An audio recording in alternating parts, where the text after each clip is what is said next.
Let me ask you something. Have you ever felt like you're doing everything right, but life still throws chaos your way?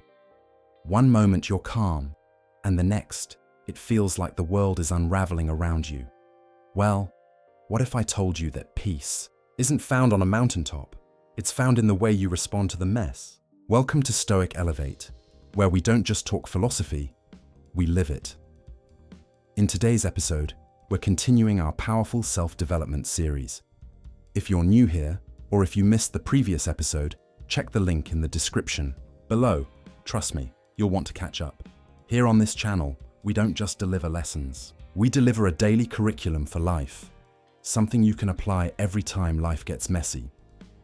So make sure to subscribe, hit that like button if you find value in this content, and drop a quick keep it up in the comments to let us know you're growing with us. Now let's dive in. Today we're going deeper into Stoic philosophy, but forget about sitting cross-legged in silence or meditating in a remote forest. We're talking about real-life clarity for real-life problems. This isn't about escaping reality. It's about learning how to face it, head-on, with ancient wisdom and modern action. Inspired by the timeless teachings of Epictetus and Marcus Aurelius, we'll break down a key concept that can transform your mindset. Control what you can. Let go of what you can't. Sounds simple, right? But when you're stuck in traffic, your vacation gets cancelled, or you get hit with a life curveball you didn't see coming, this philosophy becomes a lifeline. It can help you stay calm, grounded, and even grateful in the face of adversity. Lesson 1. The one path to serenity, and it's not what you think, all right, friends. Let's talk about peace, not the candlelit, incense-filled kind, but the kind that shows up in the middle of real life. We're not chanting on mountaintops here. We're figuring out how to keep it together when everything around us is falling apart.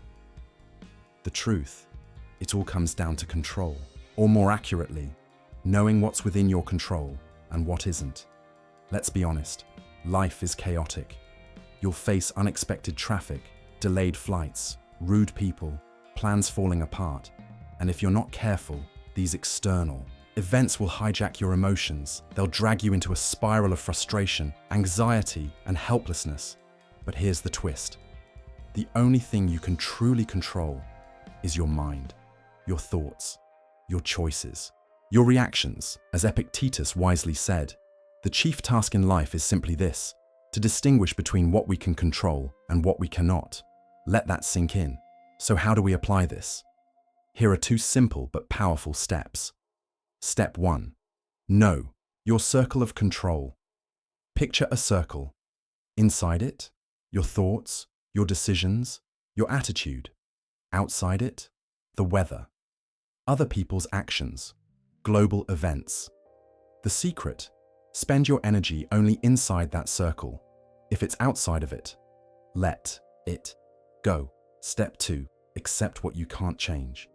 This doesn't mean you're giving up. It means you're getting smart about where you place your focus. Acceptance isn't weakness, it's wisdom. Because when you stop wasting energy on the uncontrollable, you unlock the power to influence what truly matters: you. So take a deep breath. This is the start of something deeper. By the end of today's episode, you'll have clear, actionable tools to reduce stress, increase mental strength, and embrace a life rooted in calm, purpose, and power. This is the Stoic way, and it might just change how you see everything. Previously, we introduced the idea that serenity comes not from controlling everything around us, but from choosing how we respond. Now, let's go deeper, because understanding that truth is one thing, but learning to live it, that's where the real shift happens. Accepting what you can't control doesn't mean becoming passive or indifferent. It means recognizing, with maturity and clarity, that some forces in life are simply beyond your reach. You can't stop the rain, reverse a delayed flight, or rewrite someone's bad behavior. But you can choose to meet those moments with grace and equanimity. The Serenity Prayer says it beautifully. Grant me the serenity to accept the things I cannot change, the courage to change the things I can, and the wisdom to know the difference. This is not just a prayer, it's a daily challenge and a lifelong practice. Step 3. Choose your response. Life will test you. That's guaranteed. But no matter what happens, you always have a choice in how you respond. Will you meet difficulty with frustration, anger, or blame? Or will you pause, breathe, and respond with calm, curiosity, or compassion? Viktor Frankl, a Holocaust survivor and world-renowned psychiatrist, said, "Between stimulus and response, there is a space. In that space is our power to choose our response. In our response lies our growth and our freedom. That space is where your strength lives." Let's bring this to life with some real-world Stoic examples, because philosophy, when applied, becomes wisdom. The traffic jam. Stoic. You're stuck, bumper to bumper, watching the minutes tick away. Instead of cursing the world or laying on the horn, take a deep breath. Use that time to listen to a podcast, reflect on your day, or simply enjoy a rare moment to be still. Let the car be your sanctuary instead of your prison.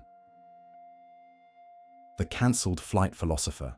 Your flight's been cancelled, plans thrown off, frustration rising, but instead of melting down at the gate, take a step back. Can you rebook? Is there a quiet spot or a nearby hotel to rest and reset? Getting angry won't get you there faster, but a clear head just might lead to better options. The laid-off optimist. You lost your job. It stings. The panic sets in. But instead of collapsing into self-pity, take this as a pause, a chance to reassess. What skills could you sharpen? What dream have you put off? Sometimes the greatest breakthroughs begin with the most unexpected detours. The bottom line? Serenity isn't about avoiding life's chaos. It's about meeting it with strength, flexibility, and emotional resilience. By focusing your attention on what you can control, accepting what you can't, and choosing how you respond, you unlock an inner power that no external circumstance can shake. As Marcus Aurelius wrote, "You have power over your mind, not outside events. Realize this, and you will find strength." And that strength, it's not somewhere out there. It's already inside you, waiting to be used. Lesson 2. The circle of control, your personal Zen zone. All right, let's get practical. Let's talk about a mental model that can literally change your life. It's not mystical, it's not woo-woo. It's a clear, no-nonsense way to lower your stress, gain control, and focus on what actually matters. Picture this, a circle. Inside that circle, everything you have direct control over, your thoughts, your actions, your words, your choices. Now, everything outside the circle, that's the stuff you can't control. The weather, the economy, other people's opinions, traffic, and yes, even that obnoxiously catchy song stuck in your head. The Stoics mastered this concept centuries ago. Epictetus, Marcus Aurelius, and others knew the danger of wasting energy on the uncontrollable, trying to control the uncontrollable. That's how frustration and burnout begin. But when you focus on your own thoughts and actions, you take back your power. Why is this so important? Reason 1. Stress reduction. When your energy stays inside your circle of control, you naturally let go of what's outside. You stop obsessing over things you can't change and start showing up for what you can. Reason 2. Empowerment. You remember that you're not powerless. You're not at the mercy of the world. You always have control over your effort, your attitude, and your next step. And that, my friend, is where freedom begins. In the last section, we explored the power of focusing your energy inside your circle of control. Now let's dig a little deeper, because once you truly embrace that mindset, something incredible happens. You begin to take back control of your own story. When you realize you have power over your thoughts and actions, it's like flipping a switch in your brain. Suddenly, you're not just reacting to life, you're participating in it. You're no longer a victim of what happens around you. You become the author of your own responses, the driver of your decisions. Benefit number 1, you feel empowered. There's a deep sense of confidence that comes from knowing you can choose your next move, no matter what life throws at you. Even if the world feels chaotic, you've got something solid to hold on to. Your mindset, your actions, your attitude. Benefit. Number 2, better decision making. When you're crystal clear on what's within your control, your decision making becomes sharper. You stop wasting energy on what doesn't matter. Instead, you channel your focus into what will actually move you forward. You make decisions from a place of calm, not chaos. Let's ground this in some real-world examples, because philosophy should always walk hand in hand with reality. The job interview. You can't control whether the company hires you. Maybe they already have a candidate in mind. Maybe budget cuts are coming. But you can control how thoroughly you prepare, how confidently you present yourself, and how professionally you follow up afterward. Focus on what's yours to own and let the rest go. The health diagnosis. You didn't ask to get sick, but once you have the diagnosis, you face a choice. Do you collapse into fear? Or do you focus on getting the best care, adopting healthy habits, and nurturing a positive outlook? You may not have control over the illness itself, but you have tremendous power in how you respond. The social media storm. Someone posts something nasty about you. A comment thread explodes with negativity. You can't stop the storm, but you can choose how you weather it. You can ignore the noise, reply with dignity, or log off entirely, and spend your time doing something that actually adds value to your life. Expanding the circle. The subtle art of influence. Here's an interesting twist. While you can't control everything outside your circle, you can often influence it. Think about it. You can't control the weather, but you can bring an umbrella. You can't control people's opinions, but you can express yourself clearly and respectfully. And sometimes that changes hearts. This mindset puts you back in the driver's seat, quietly, powerful and calmly assertive. The bottom line. The circle of control isn't just a Stoic concept. It's a life-changing mental model. It's simple, it's clear, and when practiced, it's incredibly powerful. It teaches you to stop wasting energy on the things you can't change and start investing energy into the things you can. As the Serenity Prayer reminds us so beautifully, grant me the serenity to accept the things I cannot change, the courage to change the things I can, and the wisdom to know the difference. So here's your challenge. Take a moment today to draw your own circle of control. On one side, write what's within your power, your thoughts, your effort, your actions. On the other, list the things beyond it, other people's choices, unexpected events, external outcomes. Now ask yourself, where are you spending most of your energy? And what might change if you focused more on what's truly in your hands? Because when you do that, you'll feel less anxious, more confident, and far more resilient in the face of life's inevitable ups and downs. Lesson 3. Cut the strings that pull your mind, your DIY guide to mental freedom. Let's shift gears. Imagine you're a puppet, your thoughts and emotions yanked this way and that by invisible strings. Sounds dramatic? Maybe. But isn't that how it feels sometimes? These strings are real. They're just not made of thread. They're made of external influences, the non-stop news cycle, social media comparisons, advertising that says you're never enough, peer pressure, societal expectations. They pull at your mind, whispering you're behind, you're failing, you need to do more, be more, have more. And that's exactly what we're going to start cutting, one string at a time. In the previous section, we talked about the invisible strings that pull your mind in every direction, leaving you exhausted, reactive, and overwhelmed. Now it's time to start cutting them, one by one.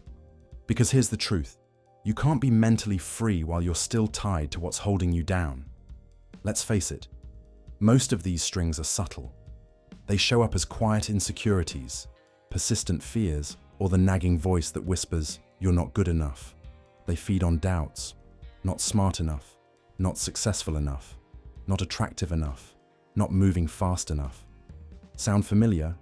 These aren't just passing thoughts. They're mental chains, holding you back from living a full, grounded, and meaningful life. So the question is, why do we need to cut these strings? Because they cloud your judgment. They limit your potential. And worst of all, they keep you from experiencing peace of mind. As the ancient philosopher Lao Tzu wisely put it, to attain knowledge, add things every day. To attain wisdom, remove things every day. And that's what we're doing here, removing what no longer serves us. So how do we actually start cutting these strings? Let's walk through 5 simple yet powerful steps. Step 1. Awareness. Everything starts here. You can't change what you're not aware of. Start noticing what consistently causes you stress, fear, or anxiety. Is it the constant flood of news? The pressure to keep up with others online? That inner critic that never lets you rest? Once you spot these influences, their grip starts to weaken. Step 2. Question everything seriously. Don't just accept every thought, headline, or opinion as truth. Ask, is this thought really true? Is this belief helping me? Is this message even mine, or something I've absorbed without noticing? The more you question, the more you take your power back. Step 3. Set boundaries. Learning to say no is one of the most liberating skills you can build. Say no to toxic conversations. Say no to content that drains your energy. Say no to people-pleasing habits that leave you resentful. Protect your energy like it's sacred, because it is.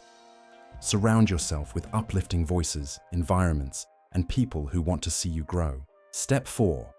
Practice mindfulness. Mindfulness is like sharpening your awareness muscle. It helps you step back from your thoughts, rather than being swept away by them. You don't have to sit on a mountain in silence for hours. Just pause, breathe, notice your thoughts without judgment, and gently bring yourself back to the moment. Over time, you become the observer, not the puppet. Step 5. Cultivate inner strength.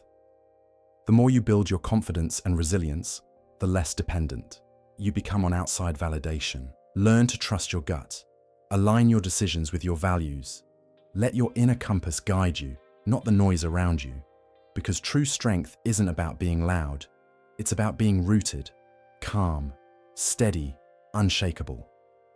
Let's ground this with some real-life examples, because Stoicism isn't theory, it's practice. The news junkie. Feeling mentally drained by the endless stream of doom and gloom?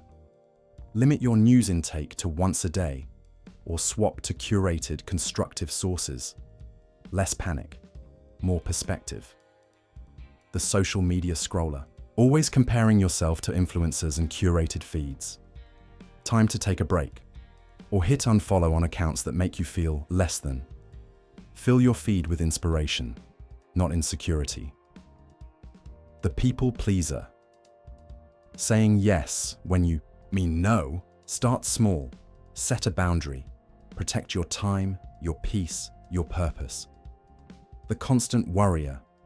Caught up in future, what ifs? Practice mindfulness. Anchor yourself to the now, where peace actually lives. Bottom line, cutting the strings that pull your mind is not a one-time fix. It's an ongoing journey of awareness, honesty, and intentional action. It takes practice, it takes courage, but it's so worth it.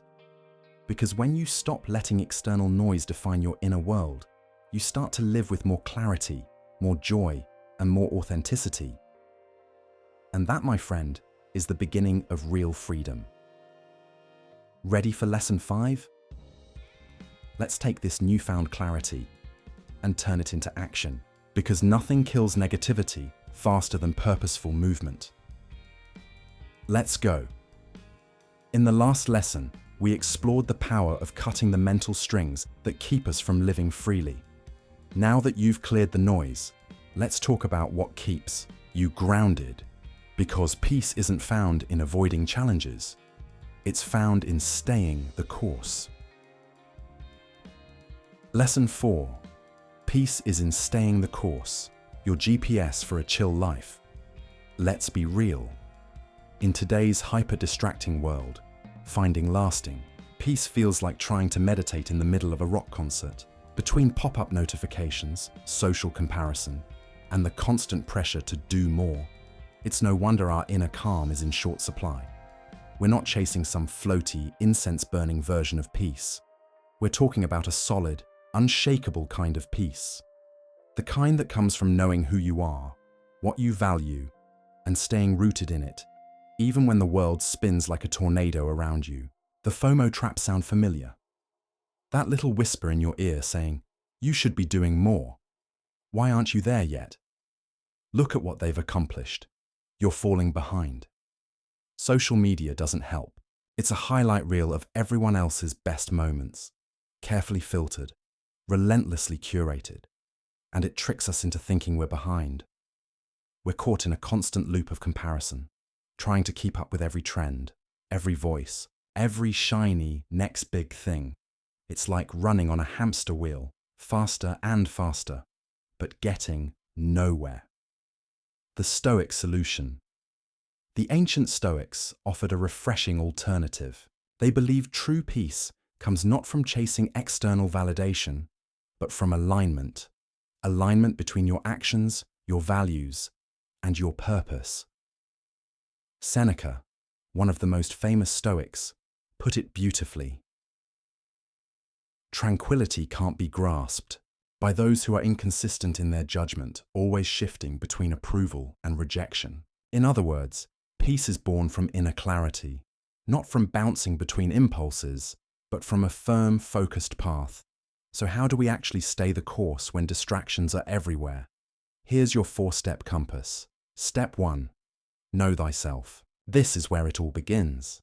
Ask yourself, what do I truly value? What kind of person do I want to become? What does a meaningful life look like for me? Don't just keep these questions in your head. Write your answers down, reflect on them often. They become your internal GPS when life throws detours. Step 2. Set your sights. Now that you know where you want to go, map out the journey. Break your big, long-term goals into smaller, actionable steps. This gives you a clear direction, and more importantly, a reason to keep moving forward even when things get messy. When chaos hits, your plan becomes your anchor. Step 3. Stay focused. Let's face it, distractions are everywhere. There's always going to be a new trend, a new opportunity, or a friend doing something that looks cooler than your path. But the grass isn't always greener. Sometimes it's just filtered better. You don't need to chase everything. You just need to stay committed to your direction, even if it means saying no to things that look tempting in the moment, but don't align with your deeper goals. Your peace depends on that discipline. Step 4. Embrace the boring yes. Seriously. Success and serenity aren't built in highlight reels. They're forged in routine, in the quiet, consistent daily actions that may not feel glamorous, but move you toward your purpose. Some days it's exciting, some days it's monotonous, but every step matters. So when the voice of doubt creeps in, or when distractions tempt you to quit, come back to your compass. Come back to your why. Bottom line, peace isn't passive, it's active, intentional. It's choosing every day to walk the path you've set for yourself, even when the world is trying to pull you in 1,000 different directions. Remember, you don't need to be everywhere. You just need to be true to somewhere, and that somewhere, your values, your vision, is the source of unshakable inner calm.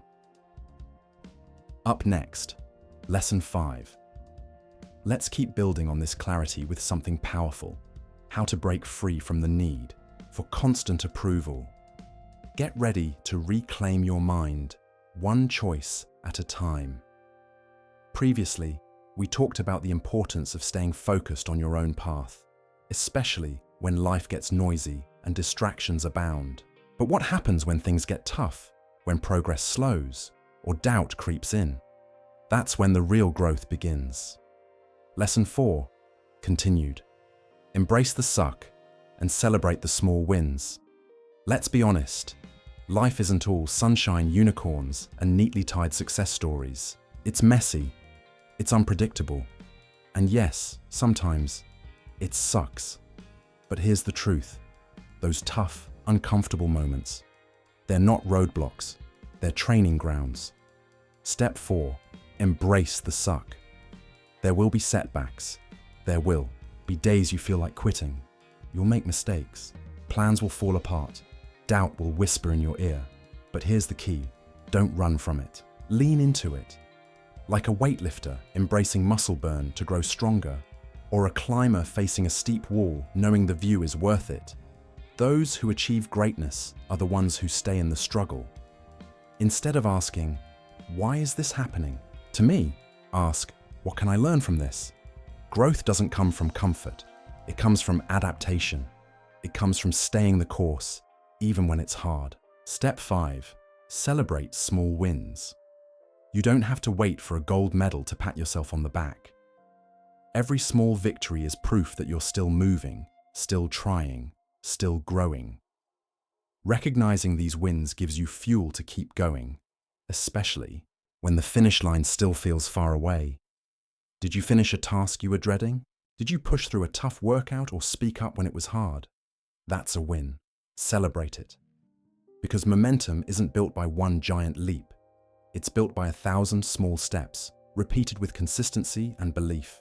Real-world examples. Stoic wisdom meets real-life hustle. Let's ground this in reality. Philosophy is powerful, but it's life that tests it. The marathon runner. Training for a marathon isn't glamorous. There are early mornings, aching legs, mental battles, and days when you question everything. But those who trust the process, who lace up their shoes even when motivation is low, are the ones who cross that finish line, one step at a time. The entrepreneur, starting a business. It's a wild ride. 1 minute you're flying high, the next you're questioning if you made the biggest mistake of your life. But by staying true to your vision, learning from every failure, and pushing through the hard days, you eventually build something you're proud of. The artist. The creative path is anything but linear. It's often lonely, filled with self-doubt and rejection. But if you keep showing up, keep creating, and keep honing your craft, you'll find your voice, and that voice will resonate. The bottom line. Peace isn't a destination at the end of your journey. It's not some grand reward you stumble upon once everything's perfect. Peace is the path. It's the quiet strength that comes from staying true to yourself, even when the world tries to pull you in a dozen directions. It's the ability to walk your own pace, set your own rhythm, and trust your own compass. As Ralph Waldo Emerson once said, to be yourself in a world that is constantly trying to make you something else is the greatest accomplishment. Coming up next, Lesson 5, never do anything out of habit. Because while routine can be powerful, unconscious habits can silently keep us stuck. Let's talk about how to break free from the patterns that no longer serve you and reclaim your focus, one conscious choice at a time. Lesson 5, never do anything out of habit. Break free from mental chains. Have you ever looked up from your phone and realized you've been scrolling for 45 minutes and can't remember a single thing you saw? Or poured yourself a cup of coffee in the morning before your eyes were even fully open? That's the power of habit. But here's the catch. Not all habits serve us. Some are silent anchors, holding us in place when we long to move forward. If you always do what you've always done, you'll always get what you've always gotten. And that, right there, is why breaking free from unconscious habits is essential for transformation. Step 1. Gain awareness. When you break out of routine, something amazing happens. You start to wake up. You begin noticing your patterns, your triggers, your default reactions. That second cup of coffee, the automatic nightly Netflix binge, the way you reach for your phone when things feel uncomfortable. Each habit becomes a clue, a breadcrumb trail that leads to greater self-understanding. Step 2. Expand your choices habits. Narrow your field of view. They shrink your possibilities, but when you disrupt the loop, you create space. Space to explore new behaviors. Space to try a different approach. Space to choose. And in that space, that's where freedom lives. Step 3. Live more intentionally. Without the autopilot, you're back in the driver's seat. You get to ask, how do I want to feel today? What matters most right now? You get to decide where your energy goes, into joy, purpose, or growth. Real world examples, because philosophy is best served with reality. The coffee zombie. Do you grab your morning coffee without even thinking? Try skipping it for a day. Switch to tea. See what happens. Notice how your body reacts. Is it the caffeine or just the ritual? The social media scroller. Every spare second, your thumb finds its way to Instagram or TikTok. Try setting a timer, or better yet, delete the apps for a week. Feel the silence? That's your attention returning home. The couch potato plop down after work and stay there until bed.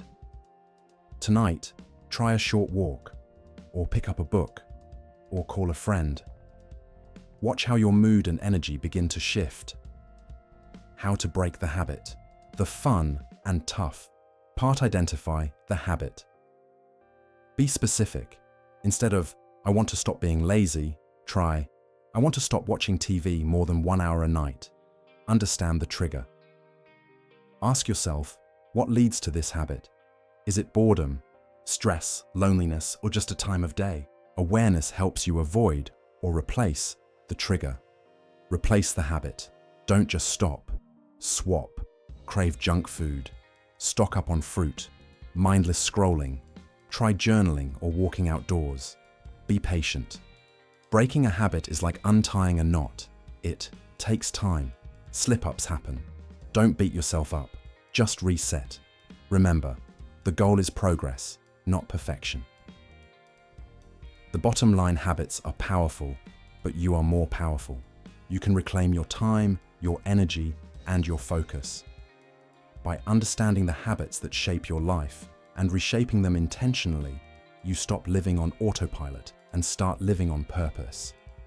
As Aristotle wisely said, we are what we repeatedly do. Excellence, then, is not an act, but a habit. Coming up next, Lesson 6, reboot the real work, ditch the hustle, find your flow. Because being busy isn't the same as being fulfilled, and burnout is not a badge of honor. Let's dive into what meaningful work really looks like, and how to reconnect with what truly lights you up. Lesson 6, reboot the real work, ditch the hustle, find your flow.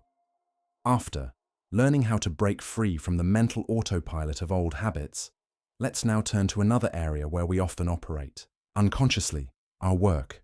In today's culture, we're constantly fed the message that being busy equals being valuable. Emails ping, social media scrolls endlessly, and our to-do lists grow longer with every passing hour. We multitask like machines, responding, reacting, running, but rarely pausing to ask, is any of this truly meaningful? Philosopher Seneca hit the nail on the head when he said, "It is not that we have a short time to live, but that we waste a lot of it." Life is long enough, and a sufficiently generous amount has been given to us for the highest achievements, if it were all well invested. So, how do we stop chasing productivity for productivity's sake and start doing work that actually matters? Let's reboot the way we approach work, starting with 5 powerful shifts. Define your real work. What is the work that truly matters to you? Not the job title on your LinkedIn or the task list your boss handed you. We're talking about the work that sets your soul on fire, where your passions, your talents, and your values intersect. Ask yourself, what activities make me lose track of time? What problems do I love solving? Where do I feel most like myself? This is your real work. the work that nourishes you, not just pays the bills. Ditch the distractions. Let's be honest, today's world is a war zone of attention. Pings, dings, pop-ups and scroll holes are fighting for your focus, and too often they win, but you don't have to surrender. Turn off notifications. Block time on your calendar for deep work. Set your phone across the room. As the adage goes, work expands to fill the time available for its completion. So take back your time. Set boundaries that protect your mental space like it's sacred, because it is. Embrace deep work. Deep work isn't a luxury, it's a necessity for meaningful productivity. Cal Newport, author of Deep Work, defines it as professional activities performed in a state of distraction-free concentration that push your cognitive capabilities to their limit. This is where your best ideas are born. To access it, eliminate shallow distractions. Set a clear intention. Go all in.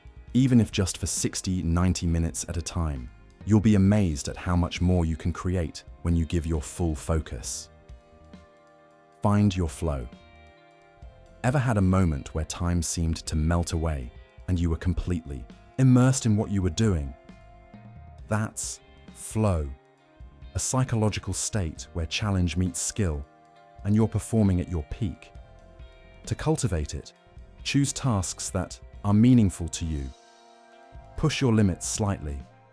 Offer immediate feedback or visible progress.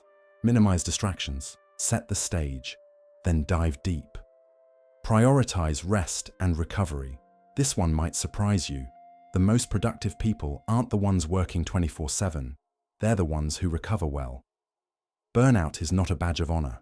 True success requires sustainability. That means regular breaks, enough sleep, time off to recharge your mind and body. Rest isn't laziness. It's part of the rhythm of excellence. Real-world examples. Where it comes to life. The writer's retreat. Many authors unlock their best work not by grinding longer hours, but by unplugging from the noise. Some rent a cabin, join a silent retreat, or simply set boundaries. No emails before noon, phones off during writing hours. This space becomes their sacred zone for deep, focused creativity. The entrepreneur's morning routine. Rather than diving straight into meetings and notifications, successful entrepreneurs often start their day with intention.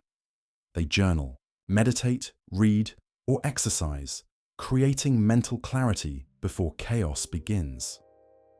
This anchors their mindset and primes them for meaningful action. Bottom line. Doing more doesn't mean you're doing better. Real work isn't about looking busy. It's about being intentional. It's about knowing what matters, focusing fully, and honoring the rhythms of your energy and attention. As we continue this journey of self-mastery, remember, productivity is not your purpose. Presence is. And in that presence, you'll find work that fulfills not just your calendar, but your soul. Up next, Lesson 7. Cut the strings that pull your mind. Because if your mind is being dragged in 100 directions, how can you expect to move forward? Let's learn how to reclaim your mental space and protect your peace. Lesson 7. See the world. Like a poet and an artist, unleash your inner creative genius. After learning how to shift from busyness to flow, let's now unlock a superpower that often gets buried under our daily routines. The ability to see, not just look, but truly see. We're not talking about learning to paint or attending poetry readings, though those are beautiful pursuits. We're talking about adopting a mindset, a way of looking at the world that brings depth, emotion, and inspiration to everyday life. Remember those quiet rituals we explored in the last lesson? The morning journaling, the artist lighting a candle before creating. Those aren't just routines, they're invitations to be present, to awaken the senses. And now, we go deeper. The art of seeing. Do you remember how you saw the world as a child? A dandelion wasn't just a weed, it was a fairy's parachute. A puddle became an ocean. A cardboard box, a spaceship. Children possess an effortless sense of wonder. Everything is new, curious, and worth pausing for. But somewhere along the road to adulthood, we start moving too fast. We get buried under deadlines, distractions, and the weight of responsibility. The magic fades.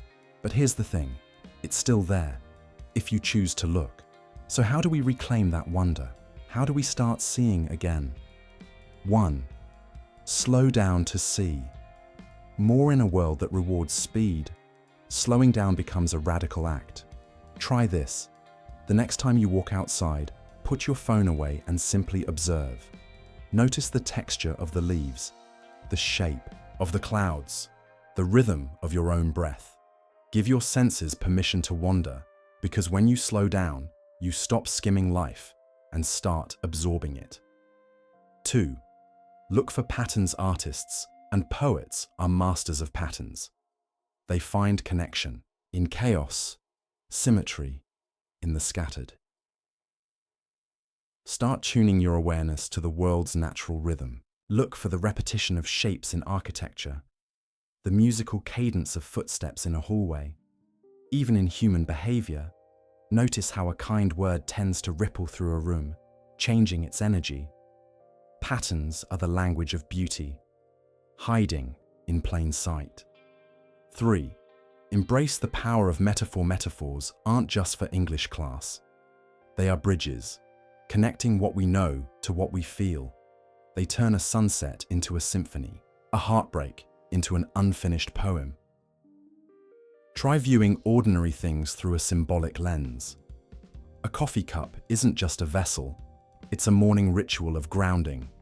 Rain isn't an inconvenience, it's the sky letting go. Using metaphors in your thinking helps you reframe your experiences, and suddenly, life becomes less of a checklist and more of a canvas. Real-world inspiration. Philosophy meets reality. The morning ritualist. Think of someone who wakes early, not to hustle, but to sip coffee in stillness, watch the sky lighten, and read a poem. That's not laziness, it's sacred intention, a form of living art. The urban artist. A street artist walks the same roads you do, but instead of just getting from point A to B, they're absorbing shadows on brick walls, the interplay of graffiti with rusted steel. They see a blank alleyway and imagine color. Their canvas isn't confined, it's the city. The nature walker writers, thinkers, and philosophers, from Thoreau to Mary Oliver, found their richest inspiration not in noisy rooms, but in nature's quiet details. The way pine needles crackle underfoot, or how moonlight filters through fog. The bottom line, reclaiming your poetic and artistic vision isn't about becoming a painter or a poet. It's about seeing your life with new eyes. It's about slowing down, seeking patterns, and embracing symbolic meaning in the everyday. The world is a gallery. Your life is a canvas. And you, whether you realize it or not, are both the artist and the observer. As poet, Mary Oliver famously asked, "Tell me, what is it you plan to do with your one wild and precious life?" What if the answer starts by simply noticing? Lesson 8. Wherever you go, there you are, your inner compass in a chaotic world. If seeing like a poet awakens your senses, then mastering your power of choice grounds your soul. Let's talk about freedom, not the kind marked by national holidays or waving flags, but the quieter, deeper freedom that lives inside your mind. The kind that says, no matter where I am, I still choose how I respond. In a world full of noise, uncertainty, and things beyond our control, this inner freedom is your compass. The illusion of external control. Think about how often we tie our peace of mind to what's outside us. If only I had a better job. If only that person respected me. If only the world calmed down a little, then I could finally be happy. Sound familiar? But life, like the weather, is constantly shifting. Circumstances rise and fall like tides, and if we depend on the outside world to determine our emotional climate, we'll forever be at its mercy. One email, one rude comment, one missed opportunity, and suddenly our whole day collapses. So what's the alternative? The Stoic power of choice. The ancient Stoics, like Epictetus and Marcus Aurelius, taught a radical truth. Real freedom comes from within, from your ability to choose your response. No matter what the situation, as Epictetus said, it's not what happens to you, but how you react to it that matters. This isn't about surrendering or pretending everything is fine. It's about refocusing your energy from what you can't control to what you can, and what you can control, always, is your thoughts, your choices, your values, and your actions. How to live by this truth? How do we apply this in the chaos of everyday life? 1. Recognize what's truly in your hands. You don't control the rain, but you control whether you bring an umbrella. You don't control a traffic jam, but you control whether you spend it swearing or listening to an inspiring podcast. The first step is awareness. Draw that invisible circle of control and ask, what part of this is mine to shape? 2. Practice the pause. Between every trigger and your response is a small but powerful space. That pause is where growth lives. The next time something frustrates you, a cancelled flight, a rejection, a delay, pause, breathe, ask, what response reflects who I want to be? 3. Choose action over reaction. Let's say your day takes a hard left turn. Maybe you got laid off, or someone's words cut deeper than expected. The old you might spiral into worry or self-blame. But now, you shift focus to what's next. Can I update my resume?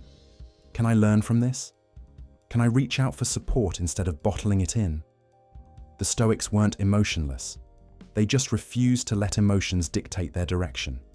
Real-world inspiration. Freedom in the face of chaos. The daily walker. Stuck in a stressful work cycle, she chooses to walk every evening. No phone, no noise, just footsteps and sky. It doesn't change her job, but it changes her mood. That's freedom. The artist rejected. He shares his work online, gets trolled, criticized.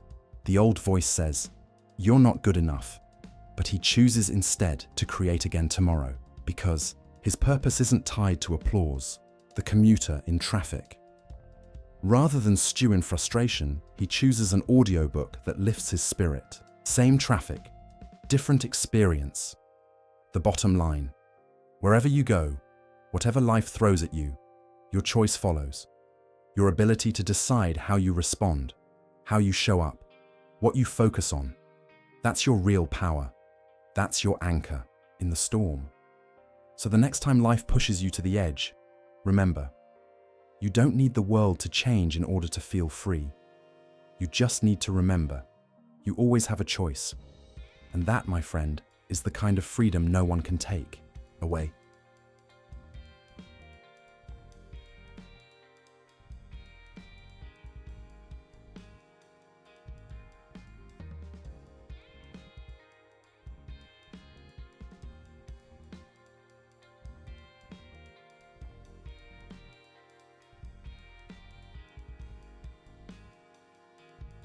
Lesson 9. Build the fortress within. Emotional strength for turbulent times.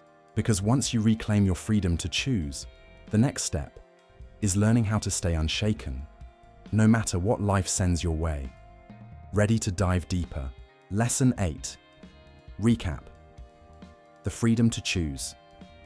We've learned that no matter what life throws at us, we still hold one unshakable power, the ability to choose our response. But how do we actually put this into practice when life gets messy, chaotic, or downright unfair? Lesson 9. Reclaim your power. Everyday choices that change. Everything. Recognizing that you have control over your thoughts, emotions, and actions is one thing, but living it is another. And here's the truth.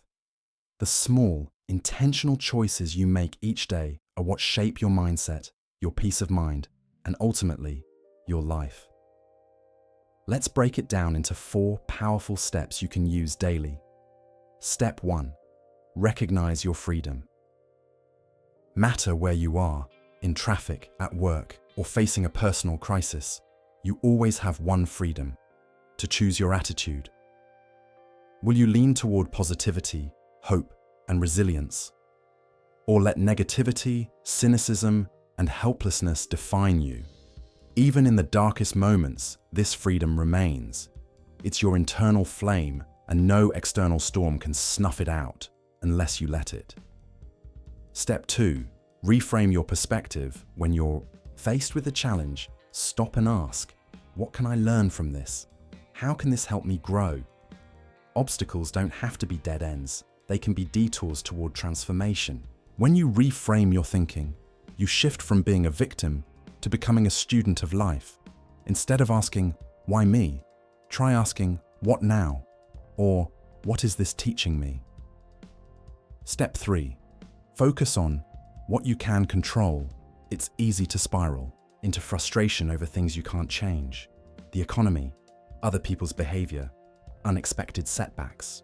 But that spiral leads nowhere. So redirect your energy. Ask, what's one small step I can take right now? Even a tiny action, making a call, tidying your space, writing one sentence, can shift your momentum and remind you that you're not powerless. Step 4. Practice daily. Gratitude. Gratitude isn't just a feel-good habit, it's a mindset reset. Every day, take a few moments to reflect on what's going right, big or small. A warm meal, a kind word, the way the sunlight hits your window. Anything. It trains your brain to notice abundance instead of lack. Real-world examples. Because philosophy should feel real. The traffic jam Stoic. You're stuck in bumper-to-bumper traffic. Instead of yelling at your steering wheel, you pop on an audiobook, take some deep breaths, and turn the delay into quiet time. Same traffic, completely different experience. The laid-off optimist. You lose your job. The default might be panic or despair. But you choose differently. You take time to learn a new skill, network, maybe even start the side hustle you've always dreamed of. The cancer patient with perspective. Instead of drowning in fear, they focus on what is within their reach, following the treatment plan, staying close to loved ones, celebrating every moment of peace. They find strength, even in uncertainty. The bottom line. Wherever you go, there your choices are. You can't always choose what happens, but you can choose what happens next. And when you take that power seriously, even in small, quiet ways, you begin to shape a life of resilience, clarity, and meaning. As Viktor Frankl, the Holocaust survivor and brilliant psychiatrist, so powerfully said, everything can be taken from a man but one thing, the last of the human freedoms, to choose one's attitude in any given set of circumstances, to choose one's own way. So ask yourself today, what will I choose right now in this moment? Because that choice, no matter how small, is your next step toward peace, purpose, and inner strength. Up next, Lesson 10. Reignite your thoughts. Upgrade your mental software because if freedom starts with choice, the quality of those choices depends on how you think, and it's time to level up your mindset like never before. Lesson 9. Recap. Own your power of choice. You now know that no matter what life throws your way, you always have the freedom to choose your response. But here's the real kicker. Your choices are only as strong as the thoughts that guide them. Lesson 10. Reignite your thoughts. Upgrade your mental software. Let's face it. Your thoughts shape your world. They're not just background noise. They are the architects of your reality. As Descartes once famously said, I think, therefore I am. But maybe it's time to take it a step further. I think, therefore I create. If your mind were a computer, when was the last time you ran an update? Why you need to reignite your thoughts? Thoughts can be your greatest allies or your most cunning enemies. They have the power to lift you up, inspire action, and push you toward greatness. Or they can drag you down, trap you in fear, and keep you stuck in patterns that no longer serve you. When our thinking becomes repetitive, stagnant, or negative, it's like being stuck in a loop. We keep revisiting the same doubts, the same fears, the same "I can't" stories, and that loop becomes a cage. Break free from limiting beliefs. We all carry beliefs about who we are, what we're capable of, and how the world works. But not all beliefs serve us. Some are empowering. I can grow through effort. I have the power to choose my path. But others, they're silent saboteurs. I'll never be good enough. This is just the way I am. Reigniting your thoughts means challenging these assumptions. Ask, is this really true? Or just something I've been repeating to myself for years? Once you start questioning those old beliefs, you loosen their grip. And that's when real change begins. Cultivate a growth mindset. A growth mindset is the belief that your abilities can be developed, not that you're born with a fixed level of intelligence, creativity, or talent. When you believe you can grow through effort and learning, failure becomes feedback. Setbacks become setups for comebacks, and obstacles, just stepping stones. Embracing a growth mindset transforms how you approach challenges. It builds resilience and opens the door to new possibilities. Expand your creativity. And innovation creativity doesn't just belong to artists. It's for everyone who solves problems, thinks critically, or dreams of a better way. By reigniting your thoughts, you open the mental space to explore, connect, and innovate. Start asking, what if I tried a new approach? What happens if I flip this idea upside down? When you challenge old thinking and invite in new perspectives, creativity flourishes. Real-world examples. Because ideas need application. The entrepreneurs pivot. Their business hits a wall. Instead of quitting, they reframe the failure as feedback. They ask tough questions, ditch what's not working, and build something better. That's mental agility in action. The artists break through feeling stuck in a creative rut. They try painting with their non-dominant hand, collaborating with another artist, or exploring an unfamiliar style. Suddenly, their imagination comes alive again. The student's aha moment. Struggling with a concept in class, the student doesn't give up. They ask new questions, look for analogies, or get help. That mindset shift from "I don't get it" to "I haven't got it yet" turns struggle into discovery. The bottom line: reigniting your thoughts isn't about forcing positivity or ignoring reality. It's about becoming the conscious curator of your inner world. You don't have to believe everything you think. You don't have to be who you've always been. You don't have to stay stuck. Challenge your thoughts, shape new beliefs, choose growth. That's how you upgrade your mental software and start creating the life you truly want. Ask yourself, what's one belief I've been holding onto that's been holding me back? What would change if I let it go? Because when you reignite your thoughts, you don't just change your mind, you change your world. Up next, Lesson 11. See the world. Like a poet and artist, unlocking wonder in everyday life. Sometimes, the biggest mindset shifts begin by simply seeing differently. Ready to discover beauty where others miss it? Let's keep going. After reigniting your thoughts and recognizing the power they hold to shape your reality, the next step is keeping that mental flame alive. Because here's the truth: breakthroughs don't happen by accident. They happen when we consistently train the mind, challenge our thinking, and stay open to new perspectives. How to reignite your thoughts, your mental workout routine.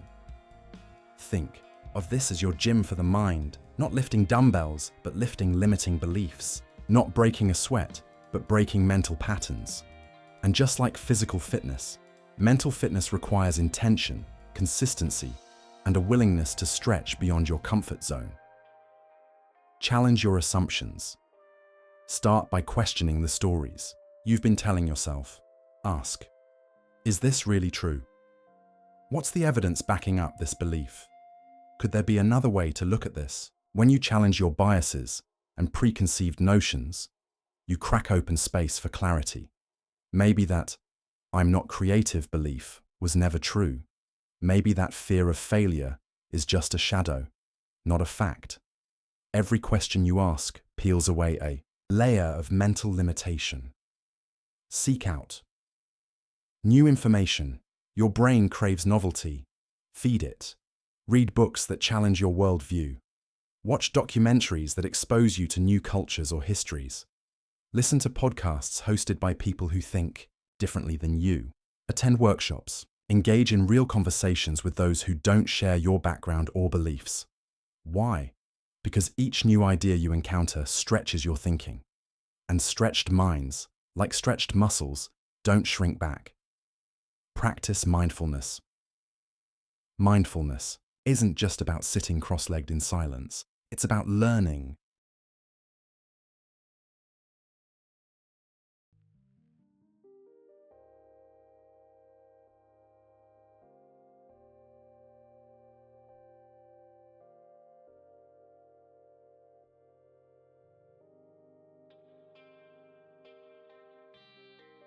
To observe your thoughts without getting tangled in them. By paying attention to the present moment without judgment, you begin to notice how often your thoughts wander into fear, regret, or distraction. With awareness comes power. When you recognize a negative pattern, you can choose not to follow it. Mindfulness helps you create that vital pause between thought and reaction. So the next time your mind starts spiraling into self-doubt, pause. Breathe. Observe. Don't wrestle with the thought. Just let it float by like a cloud across a clear sky. Embrace curiosity. Curiosity is the oxygen of the mind. Ask more. Explore more. Try more. When was the last time you learned something new, just for the joy of it? Pick up a hobby. Take a different route to work. Watch a documentary on a topic you've never considered. Follow your questions like breadcrumbs. They might lead you somewhere unexpected. The more you act on curiosity, the more flexible and vibrant your thinking becomes. Curiosity cracks open your mental routine and invites discovery in.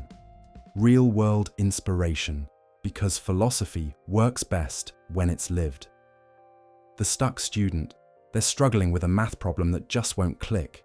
Instead of giving up, they try different explanations, seek help from a teacher, or take a break and return with fresh eyes. Eventually, the puzzle pieces snap into place. The breakthrough wasn't magic. It was perseverance and flexible thinking. The entrepreneurs pivot. When their initial business idea flops, they don't fold. They ask, what can I learn from this? They reassess, reimagine, and relaunch with a sharper strategy and renewed mindset. The artist's breakthrough. Stuck in a creative rut, an artist experiments with a new medium, collaborates with another creator, or draws inspiration from nature. Suddenly, ideas begin to flow. The key was shifting perspective and welcoming discomfort. The bottom line, your thoughts aren't just whispers in your mind, they're blueprints for your life. By reigniting your thoughts, you break free from outdated beliefs, embrace a mindset of growth, spark creativity and innovation, live with more clarity, courage, and purpose. As Socrates once said, the only true wisdom is in knowing you know nothing. That humility, it's the doorway to endless learning and transformation. So, here's your challenge. What's one thought, belief, or assumption you're ready to challenge today? Drop it in the comments, because reflection fuels growth. And remember, your mind is the canvas, your thoughts the brush. What masterpiece will you create? Thank you for joining us on this journey into Stoicism and the art of finding peace amidst chaos. Life doesn't wait for you to be ready. It invites you to respond with resilience. So until next time, stay grounded, stay mindful, and most importantly, stay true to your inner compass. Don't forget to like, subscribe, and share this episode with someone who needs a mindset reboot. See you in the next chapter. Stay strong, stay stoic.